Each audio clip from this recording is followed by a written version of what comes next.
ஒருத்தருக்கு பாட்டு கற்றுக்கணுன்னு ரொம்ப ஆசை. அதனால் யார்கிட்ட போய் கற்றுக்கலாம் அப்படின்னு அவர் கேட்கும்போது அங்கே இருக்கிறவங்க சொன்னாங்க, இந்த ஊரில் மிகப்பெரிய ஒரு பாடகர் ஒருத்தர் இருக்கார். அவர் என்ன பண்ணுவார், பாட்டு பாட ஆரம்பித்தா மேகத்தில் இருந்தெல்லாம் கூட அப்படியே மழை கொட்டும். அந்த அளவுக்கு அவருடைய இசை விண்ணை தொடுற அளவுக்கு இருக்கும்.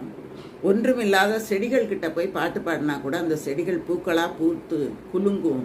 அந்த அளவுக்கு ஆற்றல் பொருந்தியவர். அவருடைய பாடல் உயிரோட்டமாக இருக்கும். அவர்கிட்ட போய் கற்றுக்கங்க அப்படின்னு சொன்ன உடனே இவர் நேராக அவர்கிட்ட போனார். போய் நீங்கள் எனக்கு பாட்டு சொல்லி கொடுங்க அப்படின்னு கேட்டார். உடனே அவர் சொன்னார், சொல்லி கொடுக்குறேன், ஆனால் முதல் மாதம் நான் சொல்லி கொடுக்கறதுக்கு 500 ரூபாய், அதுக்கப்புறம் 2வது மாதத்துலேருந்து 100 ரூபாய் கொடுத்தா போதும் அப்படின்னு அவர் சொன்னார். உடனே இவர் கற்றுக்க போனவர் என்ன பண்ணார், அப்போ நீங்கள் 2வது மாதத்துல இருந்து என்ன பாடமோ அதை மட்டும் சொல்லி கொடுங்க, 100 ரூபாயிலேருந்து நம்ம தொடங்குவோம், இந்தாங்க பிடிங்க 100 ரூபாய் அப்படின்னு கொடுத்தாங்க. இந்த மாதிரி இருக்கிற மனிதர்கள் ரொம்ப அதிகங்க இந்த உலகத்தில் பார்த்தோம்னா.